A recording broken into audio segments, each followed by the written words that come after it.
جاہلانہ طریقے سے اس طرح اعتراض نہ کرو. یہ نعرہ آج کا نہیں ہے، صحابہ کا نعرہ ہے. یہ نبی کریم صلی اللہ تعالیٰ علیہ وسلم جب انہیں بلایا کرتے حضور کے پاس وہ حاضر ہوتے. اسی کا مطلب تو ہے لبیک یا رسول اللہ، ہم حاضر ہیں اللہ کے رسول. بہرحال میں جو بات عرض کر رہا تھا وہ یہی ہے کہ جس کے دل میں حضور کی وہ محبت آ جائے، جس کا سینہ دھڑکنے لگ جائے، اسے دنیا کی ہر شے میں اپنے محبوب کا جلوہ ہی نظر آئے. وہ قرآن پاک میں بھی وہی دیکھتا ہے، اور بغض عداوت ہو تو قرآن سے بھی برائیاں نکالنے کی کوشش کرتا ہے، قرآن سے بھی خرابیاں نکالنے کی کوشش کرتا ہے. ورنہ عشق کے جلوے ایسے ہیں جس کے سینے میں وہ رچ بس جائے. اعلیٰ حضرت امام اہل سنت فاضل بریلوی عاشق صادق، ایک گلاب کسی نے آپ کو تحفے میں پیش کیا. سب کو پیش کرتے ہیں لوگ، ہمیں بھی گلاب کے پھول ڈالے آپ نے، لیکن عاشق صادق کا حال یہ ہوتا ہے گلاب کو غور سے دیکھا اور کہا یہ گلاب صبح کھلتا ہے شام میں مرجھا جاتا ہے، میں اس گلاب سے محبت کرتا ہوں جو کبھی نہیں مرجھاتا، کبھی نہیں مرجھاتا. پھر قلم اٹھایا اور لکھنا شروع کیا. سر تاب قدم ہے تن سلطان زمن پھول، لب پھول دہن پھول زقن پھول بدن پھول، واللہ جو مل جائے میرے گل کا پسینہ، مانگے نہ کبھی عطر نہ پھر چاہے دلہن پھول. کیا بات رضا اس چمنستان کرم کی، زہرا ہے کلی جس میں حسین و حسن پھول.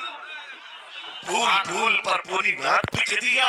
تم نے ایک پھول کیا پیش کیا، ہم نے تو پھول میں حضور کے جلوے دیکھ لیے، حضور پاک کے حسن کو دیکھ لیا. یہی میں کہہ رہا ہوں، میرا جملہ پھر دہراتا ہوں، عجب چیز ہے لذت آشنائی. جسے یہ مل گئی وہ محبوب کے جلووں میں زندگی گزارتا ہے. اسے ہر جگہ اپنے نبی کی سنت، اپنے نبی کی شریعت محبوب ہوتی ہے، پیاری ہوتی ہے. اے نوجوانوں، میرا آخری میسج یہ تقریر کا سن لو.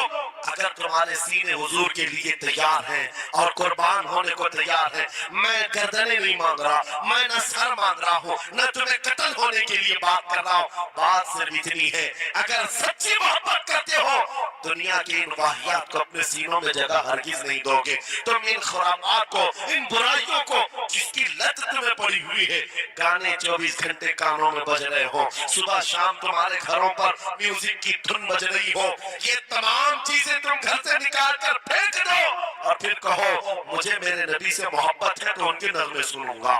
دنیا اپنے فینس کی کرتوت اور ان کے ڈائلاگ یاد کرتی ہے. میں تم سے پوچھتا ہوں، اگر نبی سے محبت ہے، حضور کی کتنی باتیں تمہاری زبان پر ہیں، حضور کی کتنی حدیثیں تمہیں یاد ہیں، حضور پاک کی کتنے فرمان تمہیں یاد ہیں. یاد رکھو جس کو محبت ہوتی ہے اس کی ہر چیز سے محبت ہوتی ہے، اس کی ہر چیز سے محبت ہوتی ہے. تم کہتے ہو جان بھی دے دیں گے حضور کے لیے، چہرہ کہاں ہے تمہارا؟ حضور پاک سے محبت ہے تو پھر لباس کہاں چلا گیا؟ تم کو پہچاننا آج مشکل ہو گیا، ادھر کا ہے کہ ادھر کا ہے. اور تم کہتے ہو ہم جان بھی دے دیں گے. عملی میدان میں تمہیں اتر کر کے یہ ثابت کرنا ہوگا. دنیا اگر ننگے رہنے پر فخر کرتی ہے تو میں نبی کی سنتوں پر فخر کروں گا. سچ بات کہہ رہا ہوں یا نہیں؟ دنیا آج ننگی رہ کر فخر کر رہی ہے، فیشن کہہ رہی ہے. ارے ان کو چوٹی رکھنے میں شرم نہیں آتی، ہمیں داڑھی رکھنے میں کیوں شرم ہے؟ کسی کو بالیاں پہننے میں، چوڑیاں پہننے میں شرم نہیں آتی.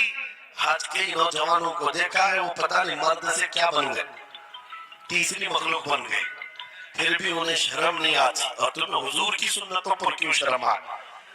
بس بات یہ ہے سچی محبت کرو.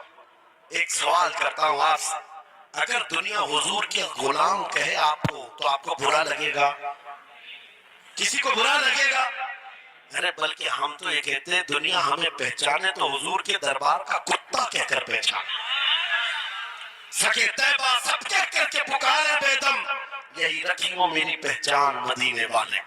ہم تو دعائیں کرتے ہیں کہ دنیا ہمیں حضور کے دربار کا کتا کہہ کر پہچان. ہمیں اعتراض نہیں، برا نہیں، بلکہ ہم تو زندگی کی سعادت سمجھتے ہیں.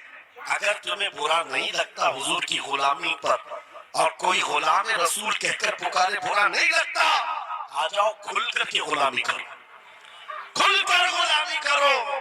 آؤ حضور پاک صلی اللہ تعالیٰ علیہ وسلم کے ان بتائے ہوئے خطوط اور راستوں پر چلتے ہیں. ہم پھر اسی راستے سے اپنا کھویا ہوا وقار حاصل کر سکتے ہیں، اپنی کھوئی ہوئی عزت حاصل کر سکتے ہیں. عجب چیز لذت آشنائی. گفتگو ختم کرتا ہوں اس بات پر, تھوڑی سی بات رہ گئی.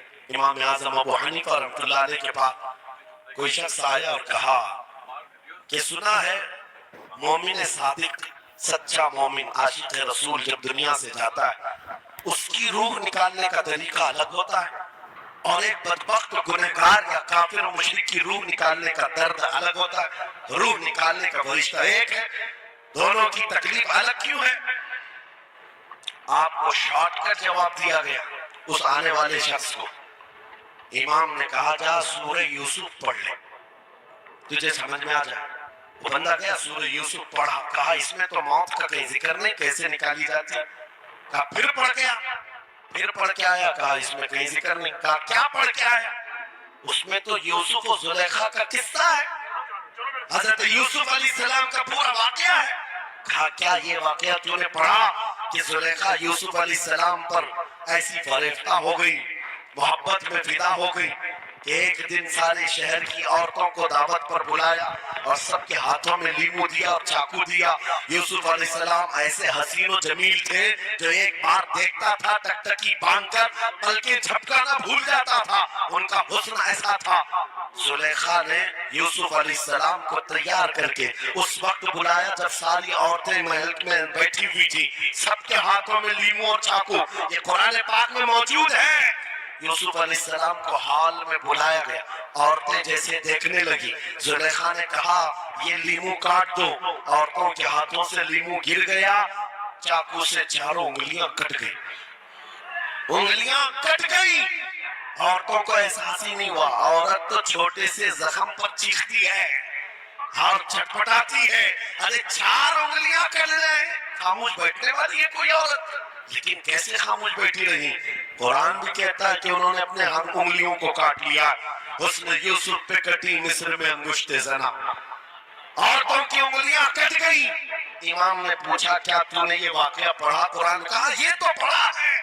کہا نادان ہم یہی تو بتانا چاہتے ہیں, عورتوں کو درد کیوں نہیں ہوا؟ حسن یوسف دیکھنے میں مصروف تھی, یوسف کا حسن دیکھ رہی تھی.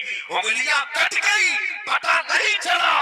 اور ایک مومن صادق عاشق رسول جب دنیا سے جانے والا ہوتا ہے اس کی موت کا وقت آتا ہے, سرانے کے پاس محبوب خدا تاجدار مدینہ تشریف لاتے ہیں. عاشق صادق اپنے رسول کے جلوے دیکھنے میں مصروف ہوتا ہے, ادھر ملک الموت روح نکالتے ہیں. وہ جلوے دیکھنے میں ایسا موت ہوتا ہے کہ وہ روح نکلی اسے خبر ہی نہیں ہوتی. تو کہا ہے اقبال نے تو عالم سے کرتی ہے بیگانہ دل کو, عجب چیز ہے لذت آشنائی.